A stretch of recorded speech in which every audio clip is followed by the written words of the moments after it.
يا أيها الذين آمنوا أطيعوا الله وأطيعوا الرسول ولا تبطلوا أعمالكم. إن الحمد لله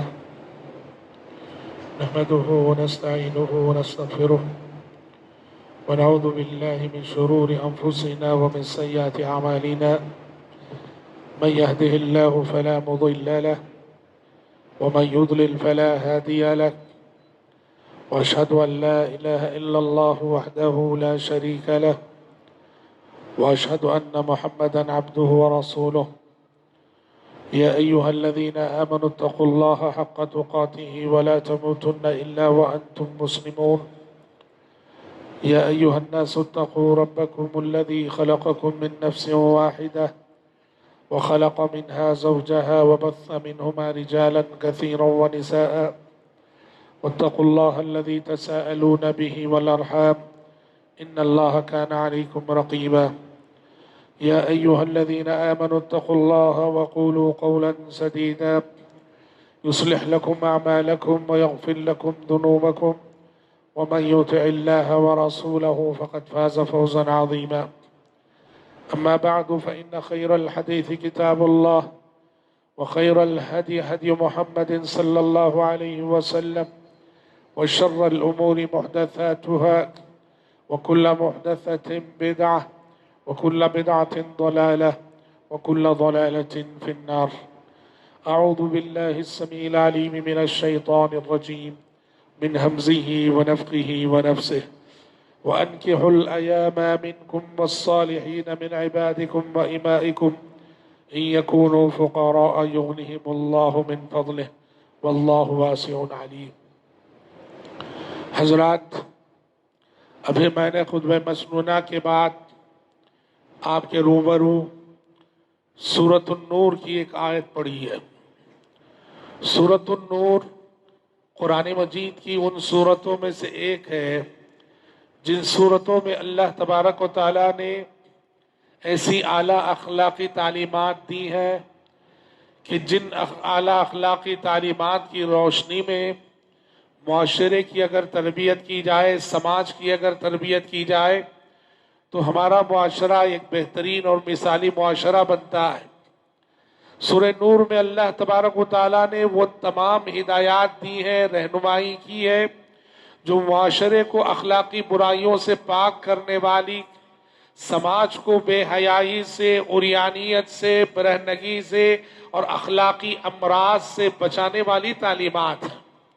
پوری سورت شروع سے آخر تک اگر آپ پڑھتے جائیں، سمجھتے جائیں تو آپ دیکھیں گے کہ معاشرے کو ایک مثالی اور صالح معاشرہ بنانے کے لیے جو بنیادی اخلاقی تعلیمات اور رہنمائی ہے، وہ رہنمائی اللہ نے سورۃ النور میں کر دی۔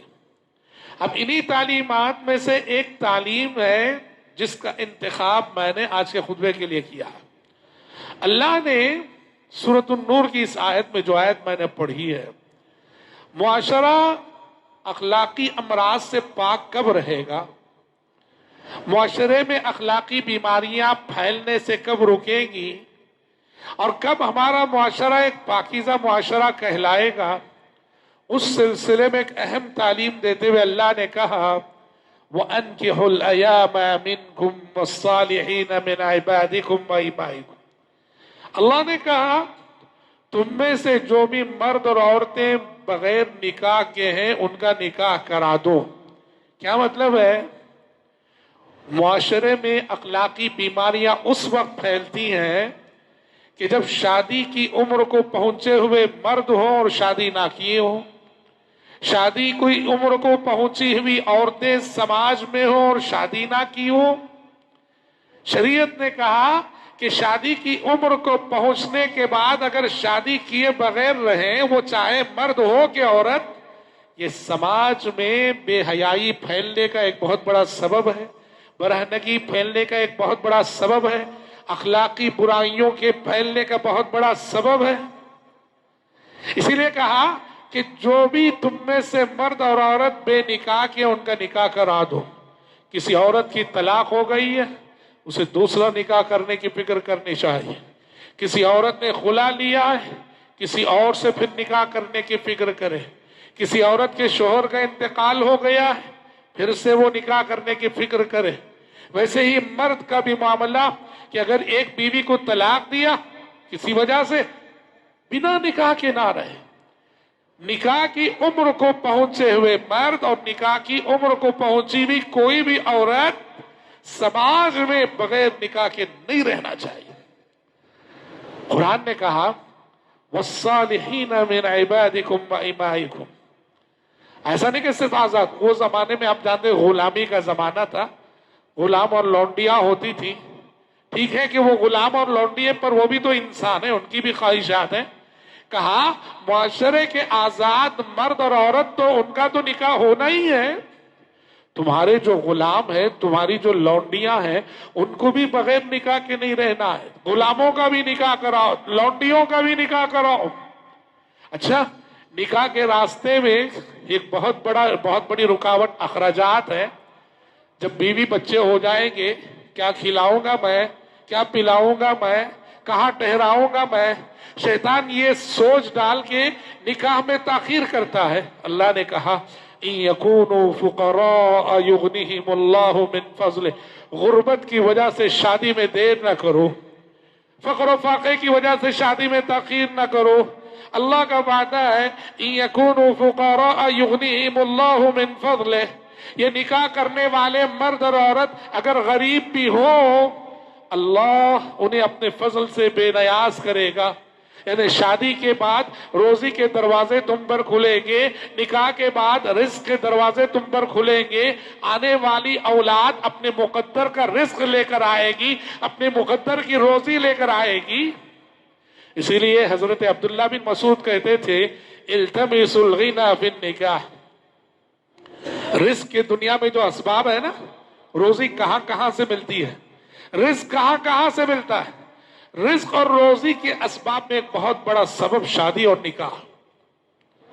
نکاح کرو اور دیکھو اللہ روزی کے دروازے کیسے کھولتا ہے. شادی کرو دیکھو اللہ روزی کے دروازے کیسے کھولتا ہے.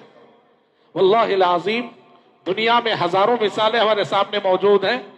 غریب ماں باپ, لڑکا بھی غریب لڑکی بھی غریب, دونوں نے نکاح کیا. یہ غریب جوڑا ہے, غریب خاندان ہے, غریب فیملی ہے, لیکن اس غریب جوڑے کی گود میں ایک ایسی اولاد پلتی ہے جو اولاد اپنے مقدر کا رزق, مقدر کا کی روزی لائی ہوتی ہے, اور اللہ نے اس اولاد کے مقدر میں برکت والی روزی رکھی ہوتی ہے. یہ کل تک غریب ماں باپ کی اولاد میں پلنے والا بچہ پڑھ لکھ کر دنیا میں ترقی کر کے کاروبار کے ذریعے, ہنر کے ذریعے, تعلیم کے ذریعے اللہ اکبر اتنا کماتا دنیا کے امیروں میں اس کا شمار ہوتا ہے. اور سبحان اللہ آپ دیکھیں گے دنیا کے جتنے بڑے بڑے امیر ہیں نا ان کی ہسٹری پڑھ لیجئے آپ. دنیا کے ہوں, ملک کے ہوں, سماج کے ہوں, ان کی تاریخ پڑھ لیجئے آپ دیکھیں گے کہ وہ غریب ماں باپ کی اولاد. ان کے ماں باپ کی ہسٹری یہ بتاتی ہے کہ ان کے گھرانے میں 3 مرتبہ چولہے پہ ہانڈی چڑھنے کی سکت اور طاقت بھی نہ تھی, پر اللہ نے اولاد کے ذریعے سے نوازا. یہ شریعت کی بہت بڑی تعلیم ہے. غربت سے ڈر کر, فقر و فاقے سے ڈر کر شادی کرنے میں تاخیر نہ کرو. ان یکونوا فقراء یغنیہم اللہ من فضلہ. اگر وہ غریب بھی ہو اللہ انہیں اپنے فضل سے بے نیاز کر دے گا. حضرات, نکاح اور شادی زندگی کی ایک بنیادی ضرورت ہے. عمر کے ایک مرحلے کو پہنچنے کے بعد ایک صحت مند انسان کے اندر نکاح کی خواہش ضرور پیدا ہوتی ہے, وہ لڑکا ہو کہ لڑکی. عمر کے ایک مرحلے کو پہنچنے کے بعد نکاح کا ارمان جنم لیتا ہے, نکاح کی خواہش جنم لیتی ہے. اور اللہ کا قانون ہے, اللہ نے زندگی کا چین, زندگی کا سکون جن چیزوں میں رکھا ہے نا اس میں سے ایک یہ میاں بیوی کا رشتہ ہے. لڑکے کا سکون اللہ نے اس کی بیوی میں رکھا ہے, اس لڑکی کا سکون اللہ نے اس کے شوہر میں رکھا ہے. اللہ نے کہا وَمِنْ آيَاتِهِ أَنْ خَلَقَ لَكُم مِّنْ أَنفُسِكُمْ أَزْوَاجًا لِتَسْكُنُوا إِلَيْهَا وَجَعَلَ بَيْنَكُم مَّوَدَّةً وَرَحْمَةً. اللہ نے کہا اللہ کی قدرت کی نشانیوں میں سے یہ بات ہے اس نے تمہارے لیے تمہیں میں سے جوڑے بنائے. لِتَسْكُنُوا إِلَيْهَا، تاکہ تم اپنی بیویوں سے سکون حاصل کرو. واللہ العظیم، اللہ نے شوہر کا سکون بیوی میں رکھا ہے، بیوی کا سکون شوہر میں رکھا ہے. صالح میاں بیوی، نیک میاں بیوی، متقی میاں بیوی، خدا ترس میاں بیوی، با اخلاق میاں بیوی ایک دوسرے کے سکون کا ایسا ذریعہ بنتے ہیں کہ دنیا میں انہیں سکون کے اور ذرائع میسر ہو نہ ہو، اللہ رب العزت ان کی زندگی میں ایسا چین عطا کرتا ہے، ایسا سکون عطا کرتا ہے. کیونکہ اللہ کا قانون ہے یہ کہ اللہ نے اس رشتے زوجیت میں زندگیوں کا چین رکھ دیا ہے، زندگیوں کا سکون رکھا. اسی لیے شریعت نے شادی کرنے پہ ابھارا، شادی کرنے کی ترغیب دلائی. بعض صحابہ نے یہ چاہا کہ شادی نہ کرے، نکاح نہ کرے. مقصد کیا تھا؟ مقصد بڑا نیک تھا. مقصد یہ تھا شادی کریں گے، نکاح کریں گے، بیوی ہوگی، بچے ہوں گے تو پھر بزنس کرنا پڑے گا، کاروبار کرنا پڑے گا، سفر کرنا پڑے گا، دنیا کے پیچھے ہماری زندگی کا بڑا حصہ چلا جائے گا. چلو شادی ہی نہ کریں، شادی ہی نہ کریں، نہ بیوی ہو، نہ بچے ہو، نہ گھر کا ٹینشن ہو، پوری زندگی عبادت میں لگا دیں گے. پیارے نبی صلی اللہ علیہ وسلم نے سختی سے منع کیا، سختی سے منع کیا. جن صحابہ نے یہ اجازت لینی چاہیے اس بات کی، اجازت دیجئے ہم شادی نہیں کرنا چاہتے ہیں، اکیلے تجرد کی زندگی بنا وائف کے گزارنا چاہتے ہیں، پیارے نبی نے اس کی اجازت نہ دی، پرمیشن نہیں دیا. کیونکہ شریعت نے نکاح کو کس نظر سے دیکھا ہے بھائیوں؟ نکاح یہ کوئی دنیاوی کام نہیں. ٹھیک ہے بظاہر دنیاوی کام ہے، آپ کے اخلاق کی حفاظت، آپ کے کردار کی حفاظت، آپ کے کیریکٹر کی حفاظت، آپ کی جوانی کی حفاظت اللہ رب العزت اسی رشتے زوجیت کے ذریعے سے کرتا ہے. اللہ نے کہا ارے اور تو اور، غیر تو غیر، اس دنیا میں آئے ہوئے انبیاء، اس دنیا میں آئے ہوئے رسول، اس دنیا میں آئے ہوئے پیغمبروں کی زندگیاں دیکھو. اللہ کے جتنے نبی اس دنیا میں آئے، اللہ کے جتنے رسول اس دنیا میں آئے، اللہ کے جتنے پیغمبر اس دنیا میں آئے، سب نے نکاح کیا باستثناء یکا دکا پیغمبر. سبوں نے نکاح کیا، سبوں نے شادی کی. سبھی پیغمبروں کی بیویاں تھیں، سبھی پیغمبروں کی اولاد تھی. اللہ نے قرآن میں وَلَقَدْ أَرْسَلْنَا رُسُلًا مِّن قَبْلِكَ وَجَعَلْنَا لَهُمْ أَزْوَاجًا وَذُرِّيَّةً، اے پیغمبر ہم نے آپ سے پہلے بہت سارے رسول اس دنیا میں بھیجے، ان سب کی بیویاں تھیں، ان سب کی فیملیاں تھیں، ان سب کی اولاد تھی. پتہ چلا کہ انبیاء و رسول علیہم السلام نے بھی دعوت و تبلیغ کی اتنی عظیم ذمہ داری ان پر، اس سے بڑی ذمہ داری اس دنیا میں کوئی نہیں ہو سکتی. دعوت و تبلیغ جیسی عظیم ذمہ داری رکھتے ہوئے انبیاء نے نکاح کیا، انبیاء نے شادی کی، انبیاء کی اولاد ہوئی، انبیاء کی ذریت ہوئی. تو مطلب یہ ہوا کہ بنا نکاح کے رہنا کسی کے لیے بھی درست نہیں ہے. سلف میں سے کسی کا قول ہے، وہ کہتے ہیں اگر مجھے معلوم ہو جائے کہ میری صرف ایک دن کی زندگی باقی ہے، ایک دن میں مرنے والا ہوں، 24 گھنٹے صرف میری لائف کے باقی ہیں، تو تب بھی میں بنا بیوی کے، بنا نکاح کے رہنا نہیں چاہوں گا. وہ ایک دن کے لیے صحیح میں شادی کرنا چاہوں گا. یہ بہت بڑی بات ہے حضرات، کیونکہ یہ فطرت کا تقاضا ہے. نکاح ایک فطری تقاضا ہے. اور یاد رکھو اللہ رب العزت اس کے ذریعے سے ہمارے دین اور اخلاق کی حفاظت کرتا ہے. اسی لیے حدیثوں میں کہا گیا کہ جس نے شادی کر لی اس نے اپنے آدھے دین کی حفاظت کر لی، اسے باقی آدھے دین کی حفاظت کی فکر کرنی چاہیے. سوال یہ ہے کہ شادی کے ذریعے دین کی حفاظت کیسے ہوتی ہے؟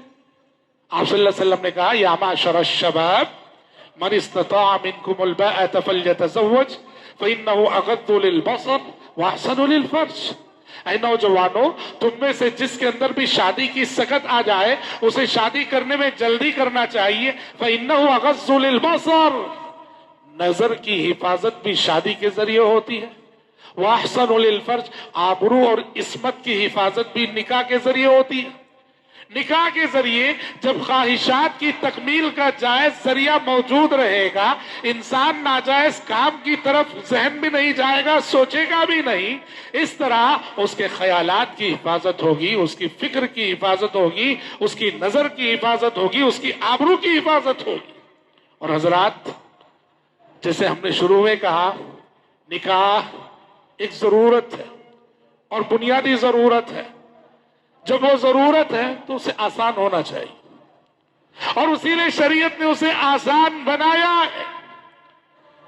اللہ کا قانون اس دنیا میں ایک ملاحظہ کرو، جو چیز انسان کی بنیادی ضرورت ہے نا، اللہ نے وہ چیز انسان کو فری میں فراہم کی، آسان کر دیا اللہ نے۔ ہوا ہے مثلا، ہوا زندگی کی بنیادی ضرورت ہے۔ ہوا کبھی خریدنا نہیں پڑتا، ہوا ہر جگہ ملتی ہے۔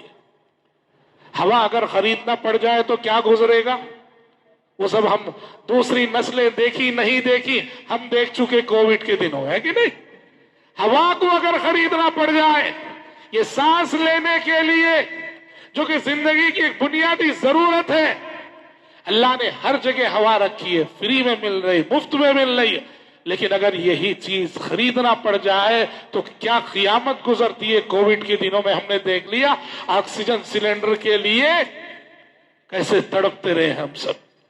پانی ہے، زندگی کی بنیادی ضرورت ہے، اللہ نے اسے اتنے وافر مقدار میں اس زمین میں رکھا ہے، پانی ہمیں مفت میں ملتا ہے۔ اکثر انسان پانی خریدتے نہیں ہیں۔ زندگی کی جو بنیادی ضرورتیں ہیں وہ آسانی سے پوری ہونی چاہیے۔ پانی بنا قیمت کے مل رہا ہے، ہوا بنا قیمت کے مل رہی ہے، تو حضرات نکاح بھی ایک بنیادی ضرورت ہے اور ہر انسان کی زندگی کی ضرورت ہے۔ تو نکاح کو بھی آسان سے آسان ہونا چاہیے کہ جو نکاح کرنا چاہے، جب نکاح کرنا چاہے کر سکے۔ ہمارے سماج کا ایک بہت بڑا مسئلہ یہ ہے کہ زندگی کی اس اساسی اور بنیادی ضرورت کو ہم نے بہت مشکل بنا دیا، بہت مشکل بنا دیا۔ میں امیر ہوں، مجھے غریبوں کا لحاظ نہیں، مجھے غریبوں کا لحاظ نہیں۔ میں امیر ہوں، میں اپنے بیٹے کی شادی میں، اپنی بیٹی کی شادی میں ساری ارمانیں پوری کرتا ہوں، ساری ارمانیں پوری کرتا ہوں۔ ذرا سوچو، بیچارہ وہ جو غریب ہے نا، وہ بھی تو ایک باپ ہے، اس کی بھی تو بیٹی ہے، اور شاید وہ اپنی بیٹی سے مجھ سے زیادہ محبت کرتا ہوگا۔ مجھے میری اولاد سے جتنا پیار ہے، اس غریب باپ کو اپنی اولاد سے اس سے زیادہ پیار ہوگا۔ پر وہ غریب باپ شادی کے لیے وہ سارے انتظامات نہیں کر سکتا جو انتظامات کے میں میری اولاد کے لیے کر رہا ہوں۔ نتیجے میں کیا ہو گیا؟ امیروں کی شادیاں اور غریبوں کی شادیوں میں ایک فاصلہ، ایک امتیاز۔ سماج کا امیر، سماج کے مالدار، سماج کے اصحاب حیثیت، سماج کے غریبوں کا ذرا لحاظ کیے بغیر، ان کے جذبات کا لحاظ کیے بغیر اپنی ارمانیں اپنے بچوں کی شادیوں میں پوری کرتے ہیں، اسراف کے ذریعے، فضول خرچی کے ذریعے، اور کیا کیا، مجھے تو کیا کہوں میں۔ یاد رکھو، شادی آسان ہونی چاہیے۔ کتنی آسان؟ آپ نے وہ حدیث سنی پیارے نبی کے زمانے میں، دیکھو بہت ساری حدیثیں جس سے معلوم ہوتا ہے کہ شادی کتنا سمپل میٹر تھی عہد نبوت میں۔ پیارے نبی بیٹھے ہوئے تھے، ایک خاتون صحابی آئی، آ کے کہا، یا رسول اللہ انی وہبت نفسی لک، اے اللہ کے نبی، میں نے اپنے آپ کو آپ کے لیے ہبہ کر دیا ہے، مجھ سے نکاح کر لیجئے آپ۔ پیارے نبی صلی اللہ علیہ وسلم نے خاموشی اختیار کی۔ خاموشی اختیار کرنے کا مطلب یہ تھا کہ پیارے نبی کو یہ پیشکش منظور نہ تھی، آپ کا نکاح کرنے کا ارادہ نہ ہوا۔